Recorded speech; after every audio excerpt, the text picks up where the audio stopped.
좋습니다. 색이 있는 반투명 그림자. 튜토리얼의 두 번째 부분에 다시 오신 것을 환영합니다. 우리가 멈춘 곳에서 우리는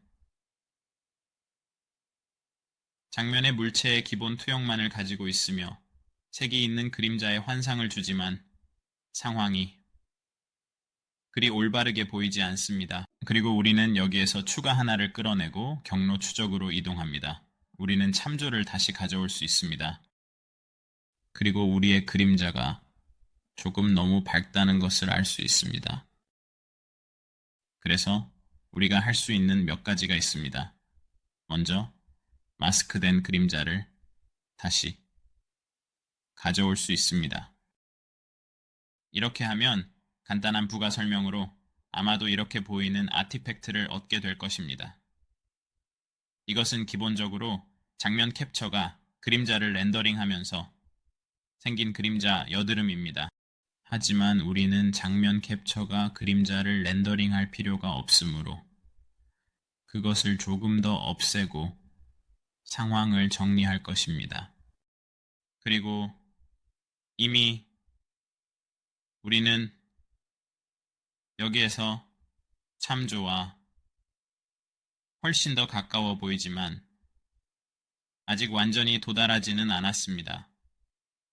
그래서 저는 여기에서 방출 강도를 많이 낮추겠습니다.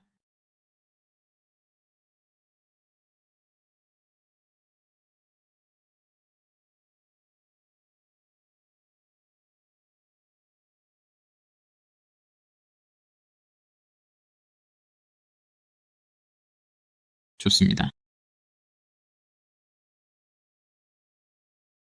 하지만 렌더링된 뷰의 경우 현재 상황에서는 그걸 조금 과장하는 것이 더 나을 것이라고 희망합니다. 이는 우리가 원하는 결과를 얻기 위해 필요할 수 있으며 때로는 과장된 표현이 더 효과적일 수 있기 때문입니다. 따라서 장면의 물체에 의해 차단된 그림자를 만드는 목표로 돌아가겠습니다. 이 목표는 매우 중요하며 우리는 이를 달성하기 위해 최선을 다할 것입니다. 그 효과를 얻기 위해 우리는 깊이 버퍼가 조금 더 필요로 합니다. 이는 우리를 약간 도전적인 상황에 놓이게 합니다. 왜냐하면 우리는 색상 캡처로 들어가 깊이 버퍼를 캡처하도록 지시할 수 있기 때문입니다. 사실상 이는 우리가 해결해야 할 문제입니다. HDR에서의 장면 색상, 알파의 장면 깊이와 함께요. 그리고 알파로 가서 이것을 연결하면 우리는 데이터가 없다는 것을 알게 됩니다. 그 이유는 우리의 색상 그림자가 오직 표시 목록을 사용하고 있기 때문입니다. 따라서 모든 프리미티브 아래로 가면 이제 그림자를 투사하는 데 사용할 수 있는 깊이 맵이 생깁니다. 그것이 이루어지는 방법은 여기 보시면 여기에는 바닥에 그림자가 있고 여기에는 구의 그림자가 있습니다. 우리는 이 두 가지의 차이를 감지하여 어떤 영역이 그림자가 필요하는지 결정할 수 있습니다. 하지만 문제는 우리가 보여주기만 목록을 사용하면 깊이를 얻지 못한다는 것입니다. 하지만 전체 장면을 사용하면 이제 우리가 원하지 않는 장면의 다른 물체를 감지하기 시작합니다. 그래서 불행히도 정말로 단일 캡처로 이 문제를 쉽게 해결할 방법은 없습니다. 우리가 사용할 수 있는 캡처 모드를 살펴보면 HDR과 RGB의 장면 색상, 알파의 장면 깊이가 있습니다. 우리가 잠재적으로 사용할 수 있는 유일한 방법은 사실상 깊이와 색상을 동시에 얻는 것입니다. 그래서 이 다른 것들은 모두 색상이나 깊이입니다. 둘 다 가진 것은 없습니다. 그래서 그것이 문제입니다. 맞죠? 왜냐하면 장면에서 추가, 색상이 도입될 수 없기 때문입니다. 그래서 이 문제를 해결할 수 있는 다양한 방법이 있을 것이지만 두 가지 잠재적인 방법에 대해 이야기하겠습니다. 한 가지 선택지는 예를 들어 다음과 같습니다. 두 개의 별도 캡처. 하나는 색상을 캡처하고 다른 하나는 깊이를 캡처하는 방법입니다. 그리고 그것이 제가 처음에 보여준 시연에서 한 일입니다. 대안으로 여러 가지 다른 방법으로 마스크를 생성할 수 있습니다. 예를 들어 특정 색상이 무엇인지 알고 있다면 비트마스크 노드를 사용하여 해당 색상을 선택할 수 있습니다. 예를 들어 파란색을 선택하고 싶다면 비트마스크 노드를 통해 파란색을 정확하게 잡아낼 수 있습니다. 이 방법은 매우 유용하며 다양한 상황에서 활용될 수 있습니다. 이제 이 방법을 실제로 어떻게 적용할 수 있는지 자세히 살펴보겠습니다. 이제 우리는 다음과 같은 기능을 갖춘 마스크를 갖게 되었습니다. 블루 채널의 값이 255와 같을 때 그림자 사이를 보관하는 마스크가 있습니다. 하지만 이 경우 여전히 정리가 필요합니다. 왜냐하면 잡히지 않아야 할 일부 영역을 잡고 있기 때문입니다. 순수한 파란색만 잡고 있는지 확인하기 위해 다른 것들도 테스트해야 합니다. 하지만 요점은 이해하셨을 것입니다. 기본적으로 사용 가능한 데이터를 사용하여 마스크를 구성하고 두 번째 장면, 캡처를 피할 수 있습니다. 따라서 두 개의 장면 캡처를 갖는 것이 문제라면 이를 해결할 방법이 있습니다. 비트 마스크를 사용하면 선형 블러 효과는 특정 상황에서 사용할 수 없게 됩니다. 그 이유는 이 블러가 마스크의 가장자리 주변의 픽셀 값을 변경하여 원래의 이미지와 호환되지 않기 때문입니다. 이러한 변경은 이미지의 품질에 영향을 미칠 수 있으며 특히 정밀한 작업이 필요한 경우에는 문제가 될 수 있습니다. 따라서 나선형 블러를 사용할 때는 주의가 필요합니다. 결국 두 개의 장면 캡처를 원하지 않는다면 다른 방식으로 마스킹을 할 수 있습니다. 하지만 저는 두 개의 장면 캡처 방법을 사용하여 진행하겠습니다. 두 번째 캡처는 깊이만 캡처하면 되기 때문에 생각보다 비용이 많이 들지 않습니다. 그럼 이걸 복제해 보겠습니다. 그리고 이것을 깊이 캡처라고 부를 것입니다.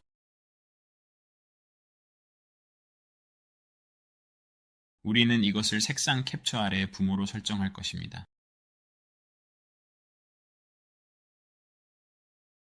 이제 또 다른 렌더 타겟이 필요합니다.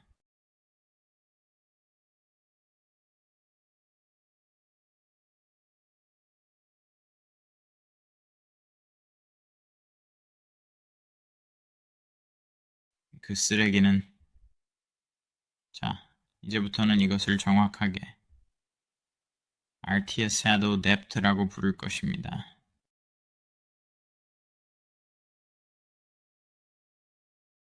우리는 Depth Capture로 가서 RTS Shadow Depth를 가져올 것입니다. 그런 다음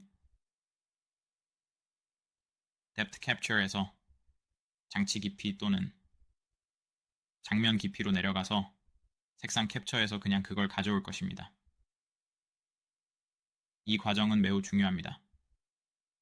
왜냐하면 장치 깊이와 장면 깊이를 정확하게 측정하고 캡처하는 것이 전체 작업의 핵심이기 때문입니다. 이 단계에서는 다양한 기술과 도구를 사용하여 깊이를 분석하고 그 데이터를 색상 캡처와 결합하여 최종 결과를 얻습니다. 이러한 방식으로 우리는 더욱 정밀하고 정확한 결과를 얻을 수 있습니다. 그 정도로 두겠습니다. 괜찮습니다. 이제 그림자 깊이와 함께 두 번째 렌더 타겟이 또한 있습니다. 그래서 데칼 재질로 가면 이것을 가져올 수 있습니다. 계속해서 저장합시다. 나는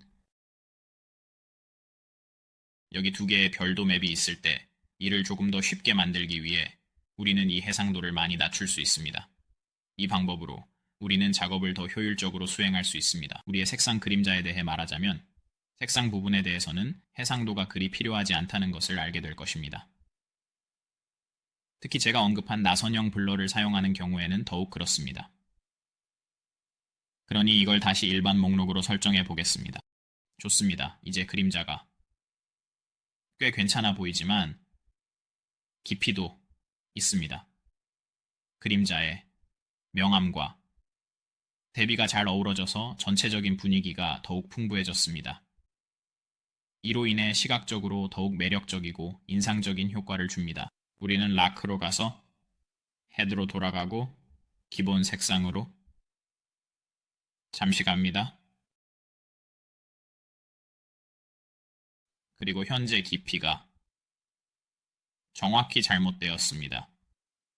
깊이 캡처를 확대해야 합니다. 자, 이렇게 되었습니다. 구체의 움직임에 따라 깊이 맵이 실시간으로 반응하는 모습을 확인할 수 있습니다. 이러한 반응성은 깊이 맵의 성능을 잘 보여줍니다. 전체적으로 매우 긍정적인 결과를 보여줍니다. 다음으로 해야 할 일은 이 깊이를 데칼의 깊이와 비교할 수 있는 방법을 만드는 것입니다. 그것을 수행하는 한 가지 방법은 카메라가 있는 위치의 월드 포지션 간의 거리를 정확하고 세밀하게 그리고 정확하게 측정하는 것입니다. 그래서 우리가 색상 그림자로 가면 이 거리가 여기서 300임을 알 수 있습니다. 이때 색상 그림자는 우리가 시각적으로 인식할 수 있는 색상의 범위를 나타내며 각 색상은 특정한 파장과 에너지를 가지고 있습니다. 이러한 색상 그림자를 통해 우리는 색상의 절대 위치를 이해할 수 있으며 지금은 그 절대 위치를 복사하겠습니다. 이 과정은 색상 분석에서 매우 중요합니다.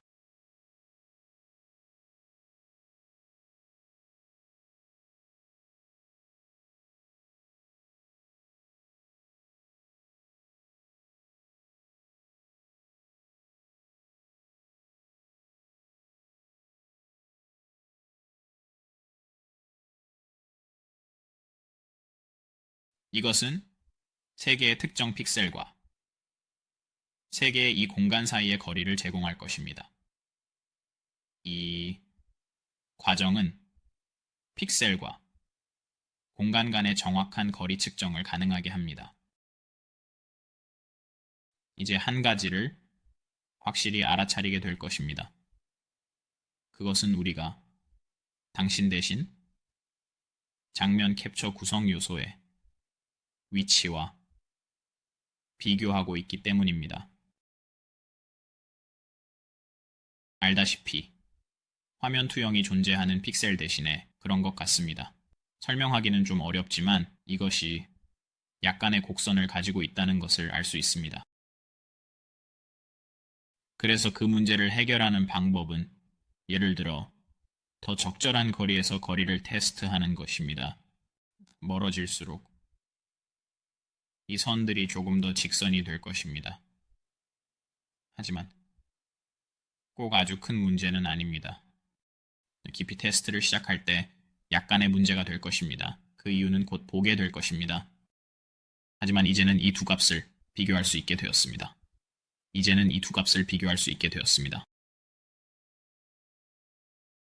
자, 이제 우리의 작업을 시작해 보겠습니다. 일단 조명을 끄고 현재 미시브를 해제해 보겠습니다. 그래서 뭔가 얻고 있지만 완전히 맞지는 않습니다. 자, 여기서 빼기를 해보겠습니다. 여기서 바이어스를 실제로 추가할 것입니다. 그리고 여기서 제가 언급한 곡선이 실제로 문제라는 것을 보게 될 것입니다. 그림자 깊이를 비교할 때 실제로는 정렬되지 않는 것을 정확히 볼 수 있습니다. 그래서 그림자 깊이 테스트는 잘 통과하고 있지만 동시에 들어와야 할 이 영역들이 들어오고 있습니다. 이 테스트는 매우 중요하며 각 영역의 역할과 중요성을 이해하는 것이 필요합니다. 점차적으로. 하지만 괜찮습니다. 그래서 제가 말했듯이 문제가 있다면 비교할 때 카메라의 거리를 뒤로 물리면 더 곧은 선을 얻을 수 있지만 이것도 잘 작동할 수 있습니다. 이 방법은 특히 특정 상황에서 유용할 수 있습니다. 예를 들어 조명이 충분하지 않거나 피사체가 멀리 있을 때 카메라의 위치를 조정하는 것이 도움이 될 수 있습니다.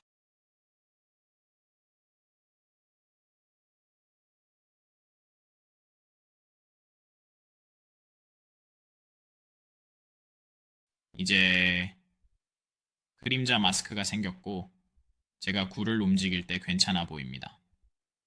그리고 두 번째 굴을 추가하면 괜찮아 보입니다. 이 모든 과정이 매우 흥미롭습니다. 이제 우리는 이 새로운 기술을 알파로 활용하여 포화 과정을 시도해 보려고 합니다. 이 과정은 우리 비즈니스의 중요한 전환점이 될 것입니다. 현재 우리는 비즈니스의 새로운 국면에 접어들었으며 이로 인해 여러 가지 도전 과제가 발생하고 있습니다. 예를 들어 시장의 변화에 적응해야 하고 고객의 요구를 충족시키기 위한 전략을 재정비해야 합니다. 또한 내부적으로는 팀 간의 협업을 강화하고 효율성을 높이기 위한 다양한 방안을 모색하고 있습니다. 이러한 문제들을 해결하기 위해 우리는 지속적으로 노력하고 있으며 앞으로의 계획을 철저히 준비하고 있습니다. 이 모든 과정은 우리의 비즈니스 성장에 필수적인 요소가 될 것입니다. 하나, 이것은 좀 어렵고, 둘, 이것이 우리의 반투명 표면, 뒷면을 제대로 감싸지 않습니다. 경도와 관련해서는 우리는 정말로 스무스 스텝을 사용할 수 있습니다. 이 값을 가져오고 최대값을 사용한 다음 지금은 이 값을 올리면 그림자가 조금 부드러워지는 것을 볼 수 있습니다. 그림자 깊이 마스크의 해상도를 높여 품질을 상당히 개선합니다. 이 과정에서 우리는 먼저 특정 값을 선택하여 가져옵니다. 이 값은 시스템 내에서 중요한 역할을 하며 최대값을 사용하여 최적의 결과를 얻을 수 있습니다. 현재 이 값을 조정하면 그림자가 부드러워지는 효과를 직접적으로 관찰할 수 있습니다. 이는 시각적으로 매우 중요한 요소로 작용합니다. 그림자의 부드러움은 전체적인 이미지의 품질에 큰 영향을 미치며 이를 통해 더욱 자연스럽고 현실감 있는 장면을 연출할 수 있습니다. 또한 그림자 깊이 마스크의 해상도를 높이는 것은 품질을 상당히 개선하는 데 필수적입니다. 해상도가 높아지면 그림자의 디테일이 더욱 선명해지고 이는 사용자에게 더 나은 시각적 경험을 제공합니다. 이러한 개선은 특히 고해상도 디스플레이에서 두드러지며 전반적인 이미지 품질을 향상시키는 데 기여합니다. 따라서 이와 같은 조정과 개선은 시각적 콘텐츠의 품질을 극대화하는 데 있어 매우 중요합니다. 필요하다면 고해상도로 만들 수 있습니다.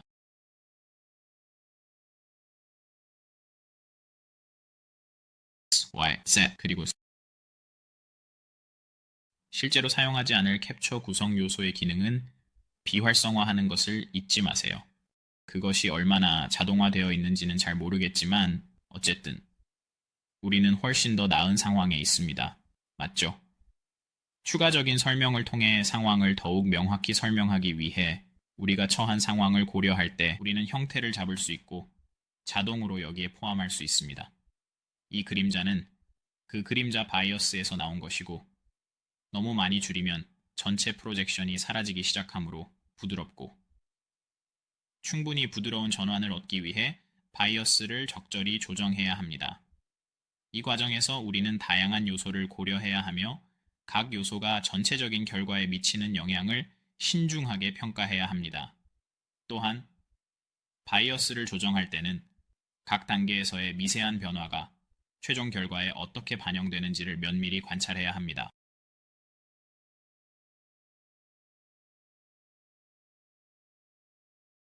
그래서 당신의 그림자가 잘못 보일 정도로 이상하게 느껴질 수 있습니다. 맞죠? 왜냐하면 조명이나 주변 환경의 변화로 인해 그림자가 평소와 다르게 보일 수 있기 때문입니다. 그래서 모든 그림자 매핑과 마찬가지로 이것도 한계가 있습니다. 알겠죠?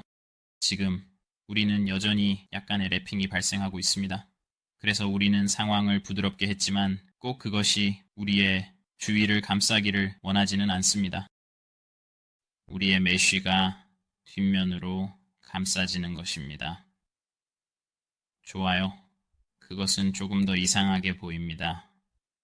그래서 다음에 할 것은 장면 텍스처를 정확히 가져오고 그리고 월드 노멀을 확실히 가져오고 점곱을 가져오는 것입니다.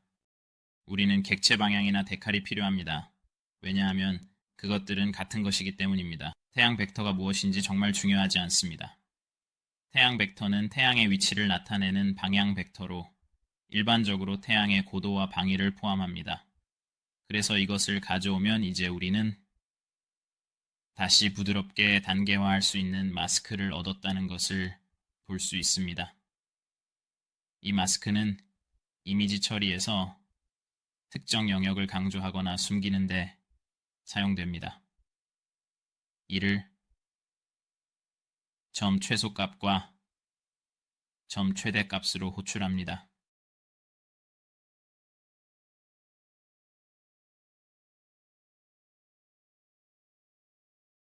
이제 우리가 그 데칼이 어디에서 떨어지기 시작할지를 설정할 범위를 정할 수 있다는 것을 알 수 있습니다.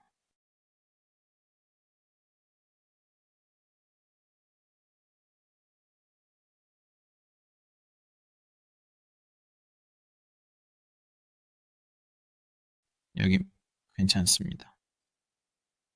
좋아요. 그리고 이제는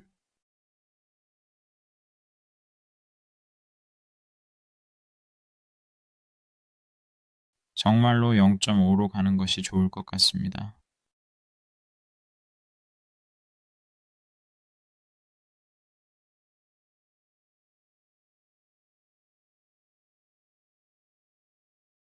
마이너스 0.5는 음수를 나타내며 이는 0보다 작은 값을 의미합니다. 그리고 0.5입니다. 그게 좋을 것 같아요. 조금 더 날카롭게 만드세요. 견, 이모. 어쨌든 마음에 드는 것을 얻을 때까지 조정해보세요. 하지만 이제 우리는 사실상 빛에서 멀어지는 메쉬의 표면에서 정확히 빛나는 부분을 확실히 제거했음을 알 수 있습니다. 자연스럽게 그 빛을 받지 않기 때문입니다.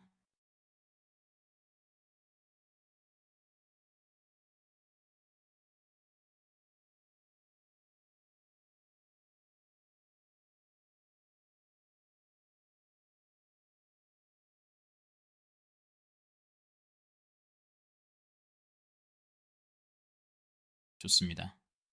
여기서 꽤 괜찮아 보입니다. 색상이 꽤 가깝게 일치하고 경로 추적에서 확인해 보겠습니다. 오클루전도 잘 설정되어 있습니다. 이 색상은 매우 자연스럽고 조화롭게 보입니다. 경로 추적은 정확성을 높이기 위해 세심하게 조정되었습니다. 오클루전 설정은 최적화되어 있어 더욱 현실적인 장면을 제공합니다.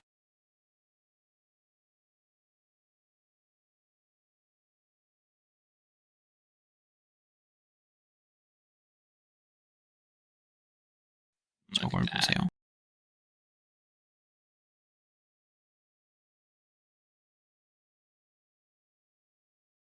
그래서 여기에 여전히 몇 가지 사소한 부정 확성이 있습니다. 이를 계속 수정하기 위해 노력할 수 있습니다. 예를 들어 여기에서 색이 있는 반투명 그림자가 있을 때 태양으로부터 여전히 약간의 반사광이 보이는 반면 우리의 물체의 마스크 그림자에서는 반사광이 전혀 보이지 않습니다. 그래서 이를 해결할 방법이 몇 가지 있습니다. 맞죠? 약간의 추가적인 설명을 덧붙이자면 이러한 현상은 조명 조건에 따라 달라질 수 있습니다. 우리는 재료로 돌아가서 마스크 그림자를 비활성화할 수 있으며 그렇게 하면 전체 반사광을 되찾을 수 있지만 사실 전체 반사광도 원하지 않죠? 맞죠? 그래서 우리가 할 수 있는 한 가지 방법은 그림자 경로 전환을 사용하는 것입니다. 이 방법을 통해 그림자 패스에서 불투명도를 메인 패스와 다르게 설정할 수 있습니다. 예를 들어 그림자 패스의 불투명도를 낮추거나 높여서 메인 패스와의 차이를 명확히 할 수 있습니다. 이렇게 하면 시각적으로 더 풍부한 효과를 얻을 수 있으며 다양한 디자인 요구에 맞출 수 있습니다. 이러한 기술은 특히 복잡한 그래픽 작업에서 유용하게 사용됩니다. 이제 그림자의 50% 불투명도가 있습니다. 이렇게 하면 약간의 노이즈가 발생할 것입니다. 75%라고 가정해 봅시다. 이제 제가 여기서 아마 할 일은 시간적 디더링이 실제로 필요하지 않다는 것입니다. 우리는 단지 공간적 디더링만 원합니다.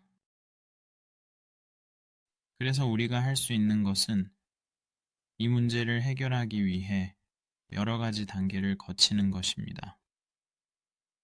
먼저 이 개념을 이해하고 시간 샘플 인덱스를 제거한 후 픽셀 위치를 정확하게 파악하는 것이 중요합니다. 이를 통해 우리는 더 나은 결과를 얻을 수 있으며 전체적인 프로세스를 개선할 수 있습니다. 이러한 방법을 통해 우리는 목표를 달성할 수 있습니다.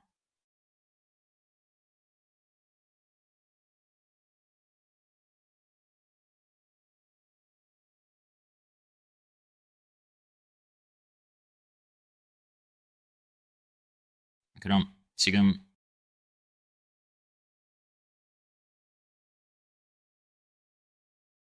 이제 우리는 기본적으로 이 노이즈는 마스크로 적용되고 그림자 패스에서 사용됩니다. 이 과정은 매우 중요합니다. 완전히 불투명한 그림자를 얻는 대신 우리는 확률적으로 노이즈가 있는 그림자를 얻고 있습니다. 그리고 그것은 우리가 정확하게 이 모습을 정확히 모방할 수 있게 해줍니다.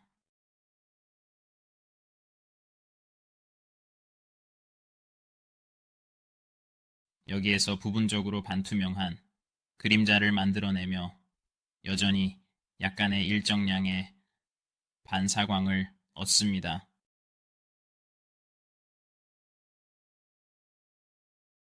만약 당신이 그것을 하고 싶다면 그것은 전적으로 당신의 결정에 달려 있습니다.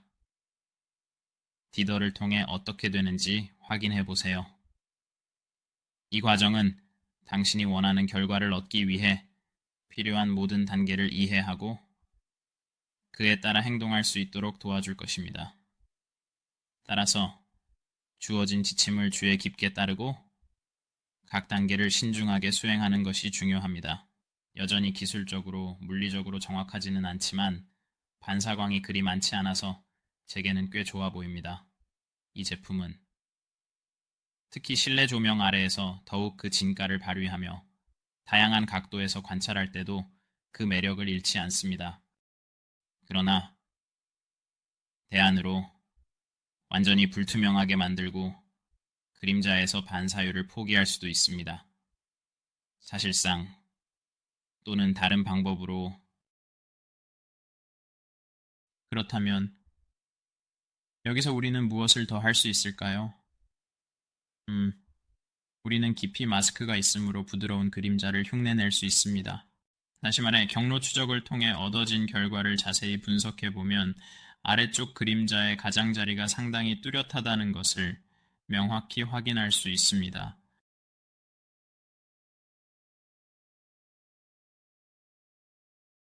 우리의 그림자는 위쪽에서 훨씬 부드럽고 반면 여기서의 흉내는 전반적으로 거의 동일합니다.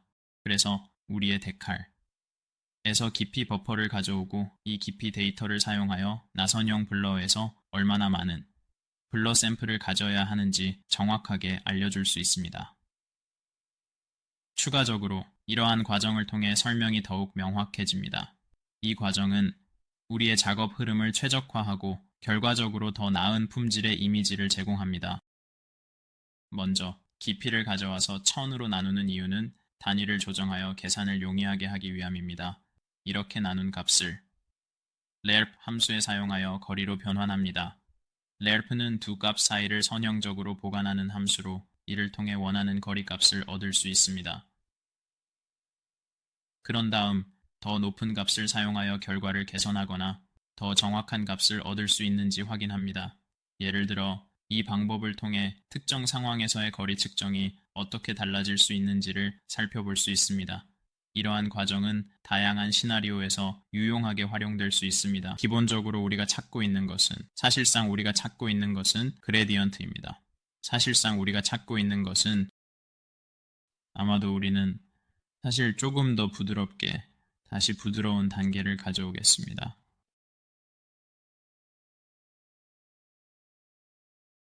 정말로 꼭 그것을 사용하세요. 제어 시스템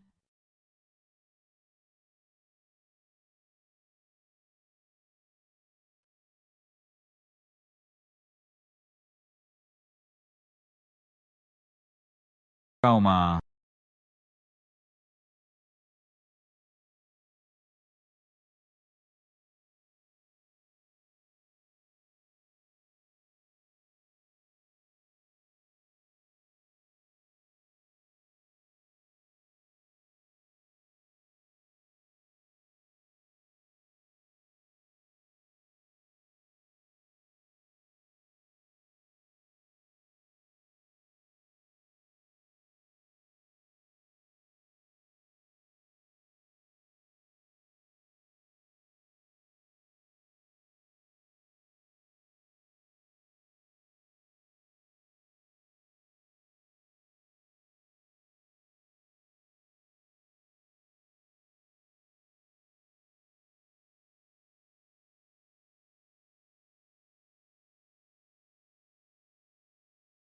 좋아요. 그럼 시작해 봅시다. 그에 대해 사과드립니다. 여기서 우리는 10천으로 나누는 부드러운 단계를 가지고 있습니다. 이제 0.25를 0.25로 나누겠습니다. 계산을 진행하겠습니다. 현재로서는 우리가 실제로 기울기를 얻는 것을 볼 수 있습니다. 이 기울기를 통해 나선형 블러의 흐림 정도를 조절할 수 있습니다.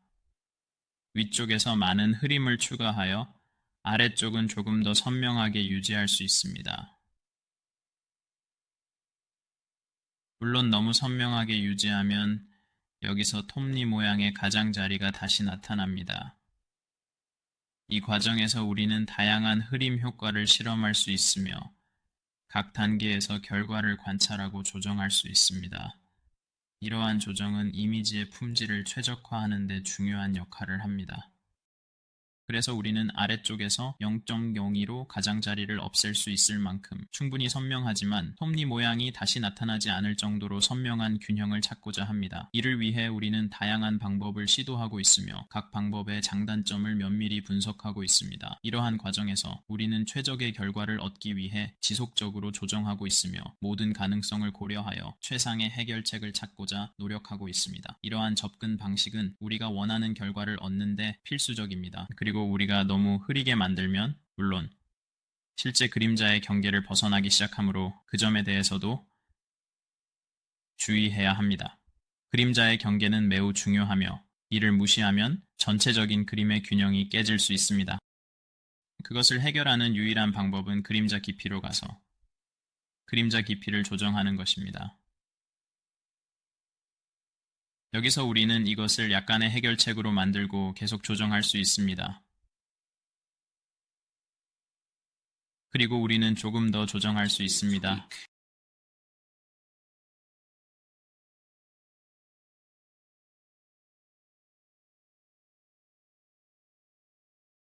우리는 이 값들을 조정하여 원하는 결과가 나올 때까지 계속해서 시도하고 보기 좋은 결과를 찾을 때까지 반복적으로 조정합니다.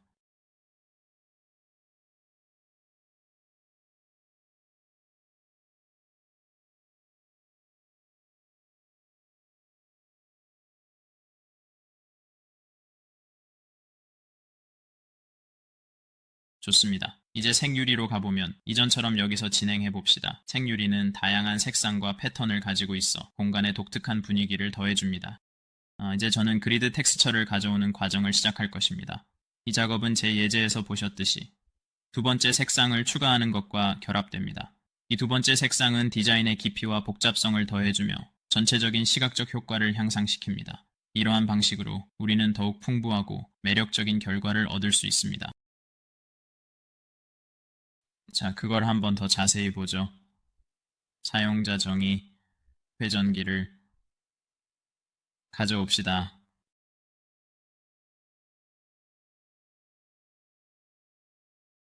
우리 UV에서 정확히 5입니다. 우리는 5, 5으로 갈 것입니다.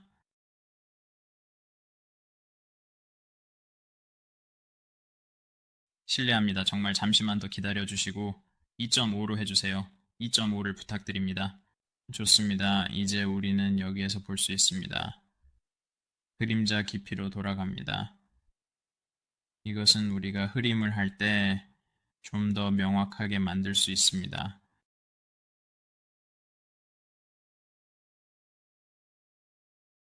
그래서 여기에서 어떻게 보이는지 정확히 자세히 알 수 있습니다. 그리고 아래쪽은 상대적으로 선명하게 유지하면서 위쪽만 흐리게 하면 경로 추적기와 꽤 잘 맞을 것입니다. 이 방법은 특히 경로 추적기의 정확성을 높이는 데 유용합니다. 여기에서 다시 한번 아래쪽은 선명하고 위쪽은 흐릿한 것을 볼 수 있습니다. 이와 같은 방식으로 아래쪽의 선명함과 위쪽의 흐릿함을 조절함으로써 원하는 효과를 얻을 수 있습니다. 그리고 여기에서도 아래쪽은 선명하고 위쪽은 흐릿합니다. 이러한 차이는 시각적 효과를 극대화하는 데 도움을 줍니다. 물론 얼마나 많이 도입할지는 조절할 수 있지만 이게 전부입니다. 투명성을 겹치고 싶다면 여기에서 겹쳐 놓았습니다. 이 방법은 다양한 상황에서 응용될 수 있으며 특히 복잡한 시각적 요소를 다룰 때 유용합니다. 예를 들어 여러 레이어를 겹쳐 놓음으로써 깊이 있는 이미지를 만들 수 있습니다. 이러한 기법은 디자인 작업에서 매우 중요하며 창의적인 표현을 가능하게 합니다. 또한 이 기법은 시각적 요소의 조화를 이루는 데도 큰 역할을 합니다. 예를 들어 그래픽 디자인에서 색상과 명암을 조절하여 시각적 균형을 맞출 수 있습니다. 이처럼 다양한 기법을 활용하면 더욱 풍부하고 매력적인 시각적 경험을 제공할 수 있습니다. 이러한 접근 방식은 현대 디자인에서 필수적이며 창의성과 기술의 융합을 통해 새로운 가능성을 열어줍니다. 그리고 더 많은 변경을 해야 합니다. 그래서 이 부분에서는 실제로 2개의 별도 구체를 사용하는 이 재료 내부를 보여드리겠습니다. 그래서 저는 사실상 메인 패스에서 렌더링된 하나의 구체를 사용하고 또한 그 다음에 외관을 더 잘 제어하기 위해 반투명 패스에서 렌더링된 별도의 구체를 사용하고 있습니다. 그래서 이것은 사실상 모듈레이트 쉐이더를 사용하고 있어서 파란색 위에 파란색이면 파란색이 되고 파란색 위에 초록색이면 검은색이 되어 이와 맞춰집니다. 반면에 모듈레이트 없이 직접 캡처하려고 하면 정확히 말하자면 파란색과 초록색이 섞이게 되는데 여기서 가산 모드로 가면 색상이 혼합된 버전을 얻을 수 있습니다. 이는 유리가 실제로 보이는 방식이 아닙니다. 결과적으로 이와 같은 이유로 이러한 방식으로 이와 같은 경우에 이와 같은 상황에서 이와 같은 맥락에서 그래서 우리는 모듈레이트를 사용해야 합니다. 모듈레이트의 문제는 그것이 뒤에 있는 환경도 캡처한다는 것입니다. 그래서 저는 실제로 매트를 사용하고 있습니다. 그래서 뒤에 이 표면에는 매트가 있고 이것은 구체일 수 있어서 잘린 가장자리가 없습니다. 왜냐하면 여기서 시뮬레이션을 진행하면 그림자를 제거할 수 있기 때문입니다. 정확히 매트의 가장자리에 도달하면 검은색으로 변하는 것을 볼 수 있습니다. 왜냐하면 모듈레이트가 검은색 이미지에 대해 모듈레이트 하려고 하기 때문입니다. 그래서 렌더링 할 수 없지만 기본적으로 저는 구체와 함께 캡처되는 평면을 렌더링하고 있습니다. 그러나 기본적으로 흰색의 스카이박스를 렌더링하여 모듈레이트된 이미지를 캡처하는 매트 역할을 할 수 있습니다. 이런 작업을 자주 할 필요는 없을 것입니다. 왜냐하면 대부분의 경우 이렇게 여러 겹의 유리를 갖고 있지 않기 때문입니다. 하지만 여기서 할 수 있는 것들에 대해 좀 더 보여주기 위해 우리가 아직 하지 않은 한 가지가 있습니다. 바로 여기 있는 평면이 태양과 함께 움직이지 않는다는 것입니다. 그래서 제가 플레이를 누르고 Ctrl, Shift를 누르면 됩니다. 여기서 그림자가 움직이지 않는 것을 볼 수 있습니다. 그래서 우리가 해야 할 것은 블루프린트에 논리를 추가하여 태양 방향에 맞추는 것입니다. 일반적으로 틱에서 이렇게 하는 것은 원하지 않을 것입니다. 왜냐하면 태양을 틱에서 움직이면 매 프레임마다 조명과 그림자 맵이 변경되기 때문입니다. 이는 매우 비용이 많이 듭니다. 타이머나 다른 방법으로 설정하는 것이 좋습니다. 하지만 여기서 시연을 위해 변수를 추가할 것입니다. 우리는 이것을 부를 것입니다. 태양의 회전은 매우 중요한 개념으로 이를 통해 우리는 태양의 움직임을 이해할 수 있습니다. 여기서 VP, 태양 객체 참조가 이루어지며 이는 태양의 회전을 정확하게 추적하는 데 필수적입니다.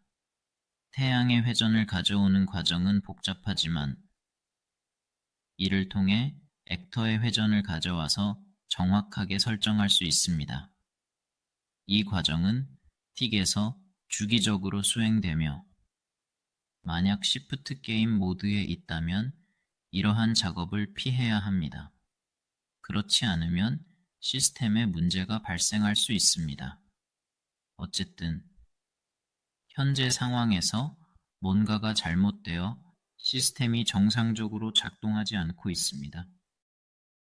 맞습니다. 우리는 정확하게 참조를 설정해야 합니다. 그래서 여기 있는 변수에서 태양 회전이 어떤 것에 대한 참조도 없다는 것을 알 수 있습니다. 그래서 우리는 우리의 블루프린트 통신으로 가야 합니다. 여기서 태양 회전, BP 태양으로 가야 합니다.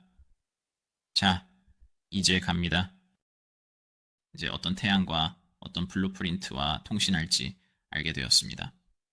그리고 좋아요. 여전히 몇 가지 버그가 발생하고 있습니다. 항상 처음 할 때는 잘 작동하지만 그에 대해 영상을 만들면 아무것도 작동하지 않습니다.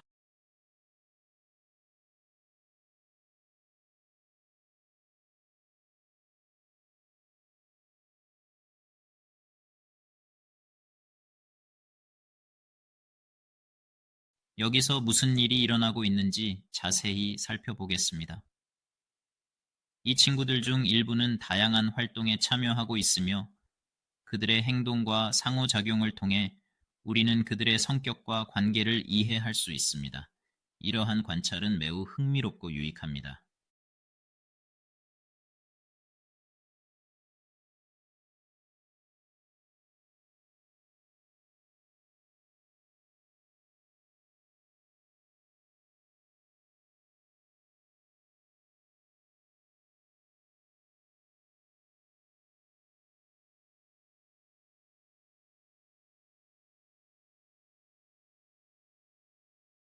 자, 됐습니다.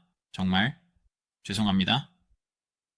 어떻게 그런 일이 발생했는지 모르겠지만 제 카메라를 보면서 카메라 액터와 데칼 액터가 서로 정렬이 어긋난 것 같습니다. 이 문제를 해결하기 위해 최선을 다하겠습니다. 그래서 알겠습니다. 그리고 이것이 이벤트 스크립트에서 발생하고 있기 때문에 사실상 태양의 회전이 추가되지 않는 한 플레이 모드 외부에서 확실히 정렬하지 않을 것입니다. 거기 정말로 정거장입니다. 사실상 정말로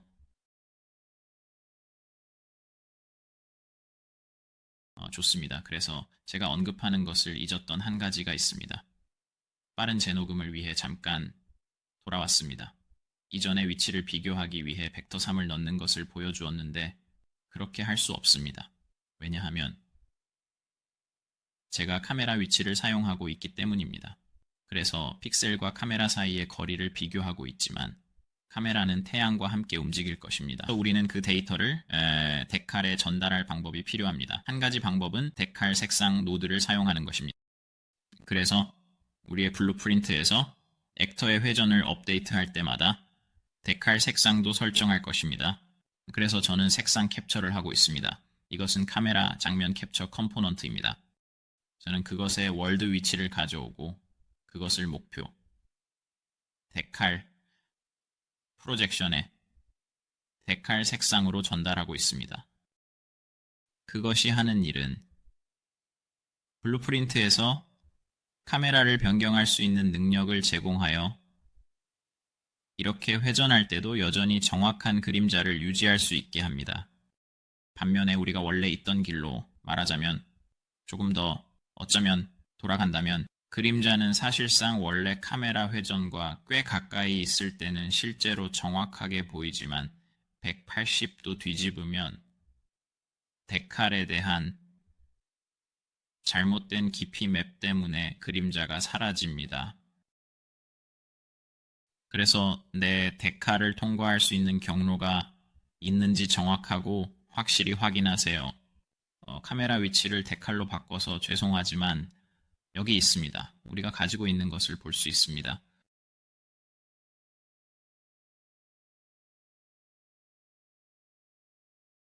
우리가 여기서 이루고자 했던 모든 것에 우리는 다양한 색상을 가지고 있으며 이 색상들은 우리가 작업하는 모든 프로젝트에서 중요한 역할을 합니다. 만약 우리가 앞으로 나아가서 방향성을 매우 낮게 설정한다면 이는 우리가 원하는 결과를 얻기 위해 필수적인 단계가 될 것입니다. 여기서 눈의 적응을 끄는 것은 우리가 시각적으로 더 명확한 이미지를 얻기 위해 필요한 과정입니다. 우리의 데칼 재료로 가서 이 재료들이 어떻게 장면의 전체적인 느낌을 변화시키는지 이해하는 것이 중요합니다. 마지막으로 여기서 장면의 밝기를 조절하는 것은 우리가 원하는 분위기와 조화를 이루기 위해 필수적인 작업입니다. 이러한 모든 단계는 우리가 최종적으로 원하는 결과를 얻기 위해 필수적입니다. 제가 언급했듯이 이것은 색상 반사가 있으므로 여기서 제가 그것을 망치면 어떻게 되는지 볼 수 있습니다. 이렇게 하면 화면 공간에서 색상 반사가 있음을 알 수 있습니다. 그래서 이 점의 단점은 만약 당신이 이 재료로만 조명이 되는 어두운 복도를 만들려고 한다면 일부 비가시화가 발생할 수 있다는 것입니다. 이 비가시화는 조명 조건이 충분하지 않을 때 발생할 수 있으며 이는 복도의 특정 부분이 어둡게 보이거나 완전히 보이지 않게 될 수 있음을 의미합니다. 예를 들어 복도의 양쪽 벽에 설치된 조명이 이 재료의 특성상 빛을 충분히 반사하지 못할 경우 복도의 중앙 부분이 어두워질 수 있습니다. 이러한 상황은 특히 안전이 중요한 장소에서 문제가 될 수 있습니다. 따라서 이 재료를 사용할 때는 조명 설계에 특별한 주의를 기울여야 하며 추가적인 조명 장치를 설치하거나 다른 재료와 함께 사용하는 것이 좋습니다. 또한 여기서 우리가 설정한 객체의 불투명도를 변경하면 이러한 비가시화 문제를 어느 정도 해결할 수 있습니다. 불투명도를 조정함으로써 빛의 투과율을 조절하여 복도의 밝기를 개선할 수 있습니다. 이와 같은 방법으로 우리는 이 재료의 단점을 보완하고 보다 안전하고 효과적인 조명 환경을 조성할 수 있습니다.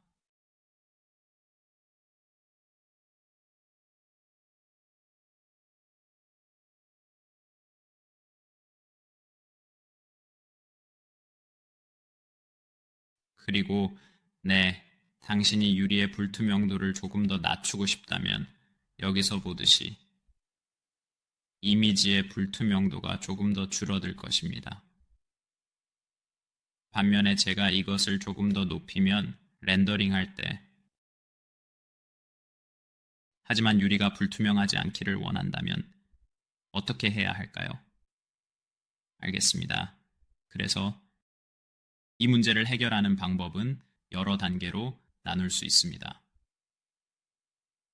첫 번째 단계는 이 객체를 가져와서 장면에서 보이도록 렌더링하는 것입니다. 이는 객체가 화면에 나타나도록 설정하는 것을 의미합니다. 두 번째 단계는 장면 캡처 전용이라고 말하는 것입니다. 이는 객체가 특정 장면에서만 사용되도록 설정하는 것을 의미합니다. 그런 다음 이 재료를 복제하거나 재료를 사용할 수 있습니다. 여기서 복제는 원본 재료를 그대로 복사하여 새로운 인스턴스를 만드는 것을 의미합니다. 사실 이걸 삭제하고 재료 인스턴스를 생성한 다음 평면을 복제하고 이걸 보이게 하여 인스턴스 재료를 부여하는 것이 더 효율적일 수 있습니다. 우리는 이 과정을 통해 객체를 반투명하게 만들고 위치를 복사하여 원하는 위치에 배치할 것입니다. 이 모든 과정은 객체의 시각적 표현을 최적화하고 원하는 장면에서 정확하게 나타나도록 하는 데 목적이 있습니다. 이제 우리는 가장자리의 불투명도를 독립적으로 조절할 수 있는 기능을 제공하며 이를 통해 사용자에게 더욱 세밀한 제어를 가능하게 합니다. 이 기능은 다양한 분야에서 활용될 수 있으며 사용자가 원하는 대로 가장자리의 투명도를 세밀하게 조정할 수 있도록 지원합니다.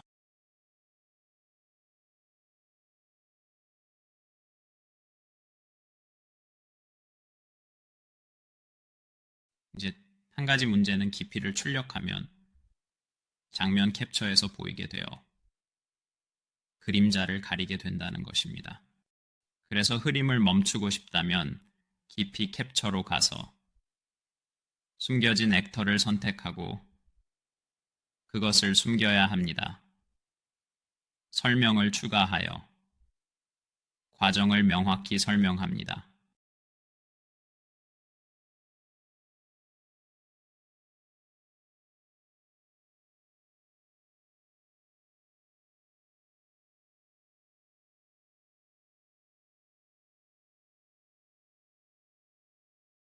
감사합니다.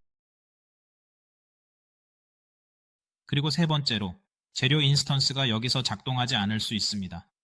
이는 우리가 깊이를 출력하지 않도록 설정할 수 있어야 하기 때문입니다. 예를 들어, 재료 인스턴스가 특정 환경에서 예상대로 작동하지 않는 경우가 있습니다. 이러한 상황에서는 깊이를 출력하지 않도록 설정하는 것이 중요합니다. 깊이를 출력하지 않으면 시스템의 성능이 향상될 수 있으며 불필요한 데이터 처리로 인한 자원 낭비를 줄일 수 있습니다. 또한 깊이를 출력하지 않음으로써 데이터의 보안성을 높일 수 있습니다. 예를 들어 민감한 정보가 포함된 데이터의 경우 깊이를 출력하지 않음으로써 정보 유출의 위험을 줄일 수 있습니다. 따라서 재료 인스턴스가 작동하지 않을 수 있는 상황을 고려하여 깊이를 출력하지 않도록 설정하는 것이 중요합니다. 이러한 설정은 시스템의 효율성을 높이고 데이터의 안전성을 보장하는 데 기여할 수 있습니다. 이것은 깊이를 출력하기 위한 것입니다.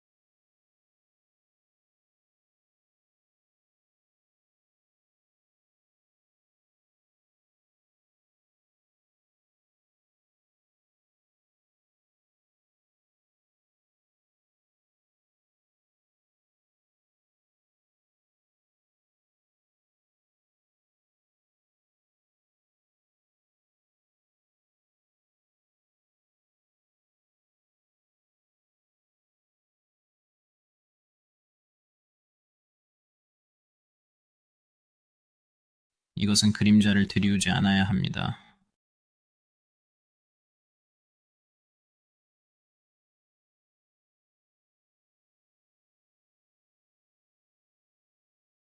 장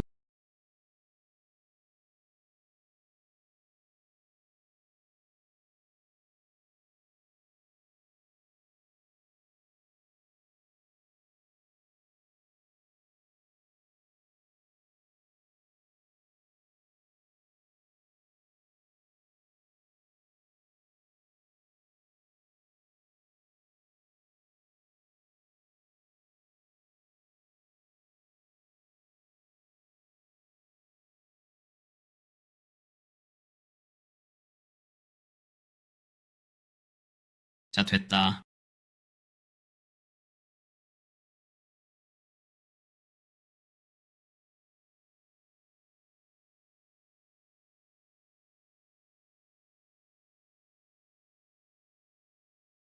기본적으로 우리는 깊이 버퍼에서 보이는 것을 원합니다.